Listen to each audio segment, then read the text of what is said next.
ಬಾಗೇಪಲ್ಲಿ ತಾಲೂಕು ಕಚೇರಿ ಮುಂಭಾಗದಲ್ಲಿ ಸೋಮವಾರ ರೈತರ ವಿವಿಧ ಬೇಡಿಕೆಗಳ ಈಡೇರಿಕೆಗೆ ಒತ್ತಾಯಿಸಿ ರಾಜ್ಯ ರೈತ ಸಂಘ ಹಾಗೂ ಹಸಿರು ಸೇನೆಯ ನೇತೃತ್ವದಲ್ಲಿ ಪ್ರತಿಭಟನೆ ನಡೆಸಲಾಯಿತು. ಈ ವೇಳೆ ರಾಜ್ಯಾಧ್ಯಕ್ಷ ನಾರಾಯಣ ರೆಡ್ಡಿ ಮಾತನಾಡಿ, ತಾಲೂಕಿನಲ್ಲಿ ಬರಗಾಲ ಆವರಿಸಿ ರೈತರು ಕಂಗಾಲಾಗಿದ್ದಾರೆ. ಹಾಗಾಗಿ ಸರ್ಕಾರ ಕೂಡಲೇ ರೈತರ ನೆರವಿಗೆ ಧಾವಿಸಬೇಕು ಎಂದರು. ಅಷ್ಟೇ ಅಲ್ಲದೆ ರೈತರು ಕಚೇರಿಗಳಿಗೆ ಬಂದಾಗ ಸೌಜನ್ಯಯುತವಾಗಿ ನಡೆದುಕೊಳ್ಳಬೇಕು. ಹಲವು ಅಧಿಕಾರಿಗಳು ವಿನಾಕಾರಣ ರೈತರನ್ನ ಕಚೇರಿಗಳ ಸುತ್ತ ಅಲೆದಾಡುವಂತೆ ಮಾಡಲಾಗುತ್ತಿದೆ ಎಂಬ ಆರೋಪಗಳು ಕೇಳಿಬಂದಿವೆ. ಹಾಗಾಗಿ ಇಂತಹ ವರ್ತನೆಗಳು ಸಲ್ಲವು. ಹಾಗಾಗಿ ರೈತ ಸ್ನೇಹಿ ಕಚೇರಿಗಳಾಗಬೇಕು ಎಂದರು. ದೆಹಲಿಯಲ್ಲಿ ಪಂಜಾಬ್ ಮತ್ತು ಹರಿಯಾಣ ರೈತರ ಮೇಲಿನ ಪೊಲೀಸರ ಕ್ರಮ ಖಂಡನೀಯವಾಗಿದೆ. ದೇಶದ ಬೆನ್ನೆಲುಬು ಎಂದು ಭಾಷಣ ಬಿಗಿಯುವವರು ರೈತನ ಬಗ್ಗೆ ಕೇವಲವಾಗಿ ನಡೆದುಕೊಳ್ಳುತ್ತಿರುವುದು ಬೇಸರದ ವಿಚಾರವಾಗಿದೆ. ಮುಂದಿನ ದಿನಗಳಲ್ಲಿ ರೈತರೇ ಬುದ್ಧಿ ಕಲಿಸುತ್ತಾರೆ ಎಂದು ವಿವಿಧ ಸಮಸ್ಯೆಗಳ ಈಡೇರಿಕೆಗಾಗಿ ಗ್ರೇಡ್ 2 ತಹಸೀಲ್ದಾರ್ ಸುಬ್ರಹ್ಮಣ್ಯರವರಿಗೆ ಮನವಿ ಸಲ್ಲಿಸಿದರು. ಶಂಭು ಬಾರ್ಡ್ರಲ್ಲಿ ಏನಿವತ್ತು ರೈತರ ಮೇಲೆ ಗೋಲಿಬಾರು, ಲಾಠಿ ಚಾರ್ಜು, TR ಶೆಲ್ಲು, ಮುಳ್ತಂತಿ ಹಾಕಿ ರೈತರನ್ನ ಡೆಲ್ಲಿ ಒಳಗಡೆ ಬರ್ದಂಗೆ ಪ್ರತಿಭಟನೆ ಮಾಡಿದಂಗೆ ಇವತ್ತು ಏನು ಅಡ್ಡಪಡಿಸ್ತಾ ಇದ್ದಾರೆ. ಆ ವಿಶೇಷವಾಗಿ ಇವತ್ತು ಕೇಂದ್ರದ ನಮ್ಮ ಪಂಜಾಬ್ ಮತ್ತು ಹರಿಯಾಣ, ಉತ್ತರ ಪ್ರದೇಶ ರೈತರಿಗೆ ಬೆಂಬಲವಾಗಿ ಇವತ್ತು ಚಿಕ್ಕಬಳ್ಳಾಪುರ ಲೋಕಸಭಾ ಕ್ಷೇತ್ರದ ಸಂಸದರಾದ PN ಬಚ್ಚೇಗೌಡರು ಎಲ್ಲಿ ಕಾಣೆಯಾದವರು ಅಂತ ಗೊತ್ತಿಲ್ಲ, ಅದಕ್ಕೇನೋ ಸಿಗ್ತಾರೆ ಅಂತ ಹುಡುಕೊಂಡು ಬಂದಿದೆ, ಸಿಗಲಿಲ್ಲ.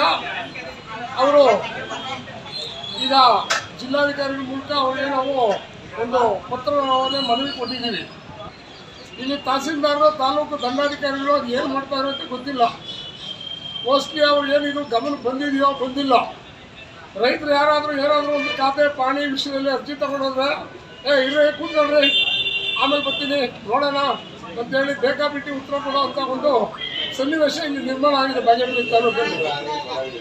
ಇವತ್ತು ರೆಕಾರ್ಡ್ ರೂಮಲ್ಲಿ ಭ್ರಷ್ಟಾಚಾರ ತಾಂಡವಾಡ್ತಾ ಇದೆ. ರೆಕಾರ್ಡ್ ರೂಮ್ ಅಂತಲ್ಲ, ತಾಲೂಕು ಕಚೇರಿ ಪೂರ್ತಿ ಬಾಗೇಪಲ್ಲಿ ತಾಲೂಕು ಕಚೇರಿ ಭ್ರಷ್ಟಾಚಾರದ ಕೂಪವಾಗಿ ನಡೀತಾ ಇದೆ.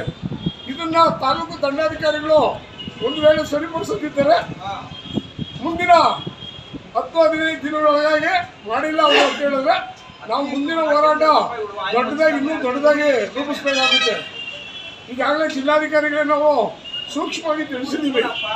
ಸ್ಪಂದಿಸಿಲ್ಲ ಅನ್ನೋದಾದರೆ ನಾವು ಬೀಗ ಹಾಕಬೇಕಾಗುತ್ತೆ ಆಫೀಸ್ಗೆ ಅಂತ ಹೇಳಿದ್ದೀವಿ. ಮತ್ತು ರೈತ ಮಹಿಳೆಯರಿಗೆ ಒಂದು ತಿಂಗಳ ಮಾಸಾಸಿನ ಏನು ಓಲ್ಡ್ ಪೆನ್ಷನ್ನು ಏನಿದೆ ಅವ್ರಿಗೆಲ್ಲ ಕ್ಲಿಯರಾಗಿ ಕೊಡಬೇಕು.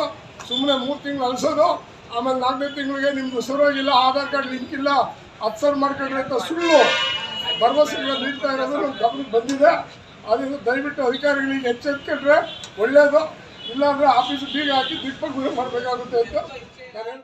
ಈ ಸಂದರ್ಭದಲ್ಲಿ ರೈತ ಸಂಘ ಹಾಗೂ ಹಸಿರು ಸೇನೆಯ ತಾಲೂಕು ಅಧ್ಯಕ್ಷ ಗೋವಿಂದ ರೆಡ್ಡಿ ಸೇರಿದಂತೆ ಹಲವಾರು ರೈತ ಮುಖಂಡರು ಉಪಸ್ಥಿತರಿದ್ದರು. Subbu, CTV news, Bagepalli.